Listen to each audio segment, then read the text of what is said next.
CPM ఎలా పనిచేసిందో అలానే అంకితమై పనిచేస్తాం, గెలిపించండి డి గౌస్ దేశాయ్. గతంలో సిపిఎం పార్టీగా గెలిచిన సందర్భంగా ఎలా పనిచేశామో అలానే అంకితమై పనిచేస్తాం, గెలిపించండి అని పాణ్యం అసెంబ్లీ సిపిఎం అభ్యర్థి డి గౌస్ దేశాయ్ ఓటర్లను అభ్యర్థించారు. శుక్రవారం ఆయన నగర పరిధిలోని అబ్బాస్ నగర్, రవీంద్ర స్కూల్, శ్రీరామ్ నగర్ ఏరియాలలో ఇల్లు తిరుగుతూ ఓట్లను అభ్యర్థించారు. ఈ సందర్భంగా ఆయన మాట్లాడుతూ, మొన్నటిదాకా దోమలతో ప్రజలు యుద్ధం చేశారని, ఆ దోమల నియంత్రణకు సైతం పోరాటం ద్వారానే తగ్గించుకోవాల్సిన దుస్థితి ఈ నగరానికి దాపురించిందన్నారు. నగరంలో తీవ్రంగా ఉన్న మంచినీటి సమస్యను శాశ్వతంగా పరిష్కరిస్తానని, విస్తరించిన కాలనీల్లో రోడ్లు, మురుగు కాలువలు నిర్మిస్తామని తెలియజేశారు. చదువుకున్న నిరుద్యోగులు ఎక్కువ సంఖ్యలో ఉన్నారని, వారి ఉపాధి కోసం పరిశ్రమల స్థాపనకై కృషి చేస్తానన్నారు.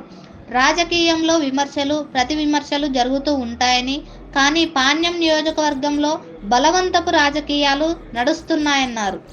నిన్న మాజీ ఎంపీ, సిపిఎం పార్టీ మాజీ రాష్ట్ర కార్యదర్శి పి. మధు ఓర్వకల్ మండలంలోని నన్నూరు గ్రామ పర్యటన సందర్భంగా అక్కడికి ముందుగా వెళ్లిన సిపిఎం ప్రచార రథం పైన కాటసాని వర్గీయులు, తప్పతాగిన వైసీపీ దౌర్జన్యకారులు దాడి చేసి రాళ్లు రువ్వడం హేమమైన చర్యగా ఆయన అభివర్ణించారు. భౌతిక దాడి చేసే ప్రయత్నం చేశారని, ఈ సందర్భంగా పోలీసులకు మేము ఒకటే చెప్పామని, భౌతిక దాడులు చేస్తే ఎదురు దాడి చేయాల్సి వస్తుందని హెచ్చరించామన్నారు. ప్రచారానికి పర్మిషన్ ఉన్నా దౌర్జన్యంగా అడ్డుకునే ప్రయత్నం చేయడం అనేది రౌడీయిజంతో పరిపాలన కొనసాగించడం లాంటిది అన్నారు.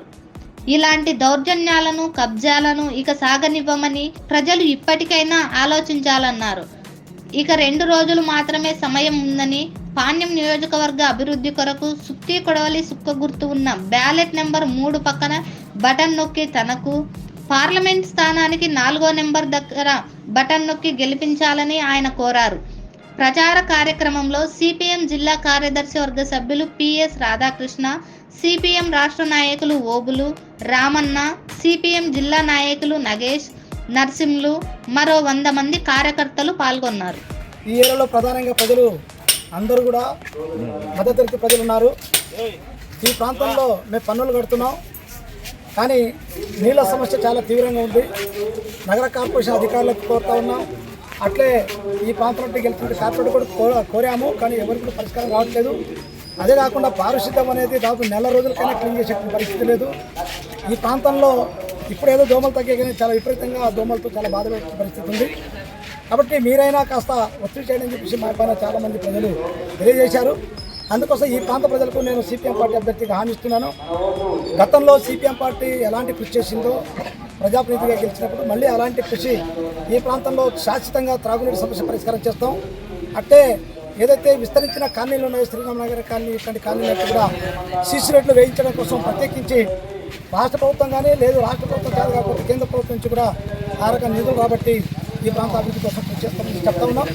అదే కాదు, ఈ ప్రాంతంలో చాలామంది చదువుకున్నట్టు వాళ్ళు ఉన్నారు. ఉద్యోగాల సమస్య చాలా తీవ్రంగా ఉందని చెప్పి చెప్తా ఉన్నారు. ఈ ప్రాంతంలో పరిశ్రమలు లేవు, మీరైనా ప్రభుత్వం పైన ఒత్తిడి తీసుకురండి అని చెప్పి చెప్తా ఉన్నారు. అందుకోసం రాబోయే కాలంలో ఈ ప్రాంతంలో చదువుకున్నట్టు యువకులకు ఉపాధి కల్పించడం కోసం సిపిఎం పార్టీ పోరాటం చేస్తుంది. అభ్యర్థిగా నేను కూడా ఆ రకం పోరాటం చేస్తానని చెప్పేసి ప్రజలకు హామీ ఇస్తా ఉన్నాను. అది కాకుండా నిన్న, ఎందుకంటే ఈ ప్రాంతంలో పార్లమెంటు ప్రజాస్వామ్యంలో ఎవరైనా పోటీ చేయొచ్చు, ఎవరు రాజకీయాలు చెప్పుకోవచ్చు, ఎవరిపైన విమర్శలు చేయొచ్చు, ఇది సహజం. కానీ నిన్న ఓర్వకల్ మండలం నన్నూరు గ్రామంలో మా పార్టీ రాష్ట్ర మాజీ కార్యదర్శి మధు గారు వచ్చారు. మేము రోడ్ షో పెట్టాం, పోలీసులు అనుమతి తీసుకున్నాం.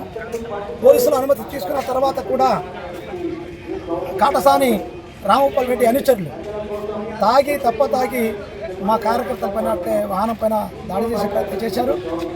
మా కార్యకర్తలు కూడా మేము చెప్పాం, మేము గొడవలు చేసుకుంటే ఖచ్చితంగా మేము తిరగబడతామని చెప్పి పోలీసులు వివరించారు. మా వాహనం పైన కొంతమంది తాగినట్టు మొక్కలు దాడి చేసి వాహనాన్ని, తర్వాత మైకుని ధ్వంసం చేశాడు. ఇది మంచి సంస్కృతి కాదని చెప్పి కోరుతా ఉన్నాం.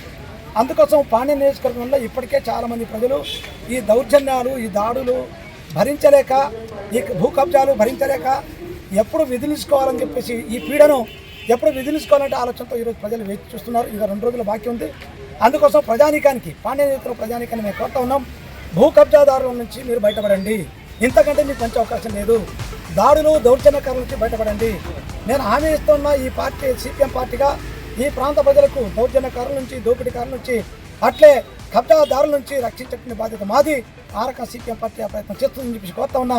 2 రోజులు బాకీ ఉంది. దయచేసి నా గుర్తు సుత్తి గొడవలు సీరియల్ నెంబర్ 3 ఆ రకంగా ఆ 3వ నెంబర్కి మీరు మీ బటన్ నొక్కాలని చెప్పి కోరుతా ఉన్నా. అట్లే కాంగ్రెస్ పార్లమెంట్ అభ్యర్థి లక్ష్మీనరసింహ ఆయనది సీరియల్ నెంబర్ 4 కాబట్టి 3కు 4కు ఆ రకంగా మీ అమూలమైన ఓటు వేసి గెలిపించాల్సిందిగా ప్రజలందరికీ విజ్ఞప్తి చేస్తా ఉన్నాను.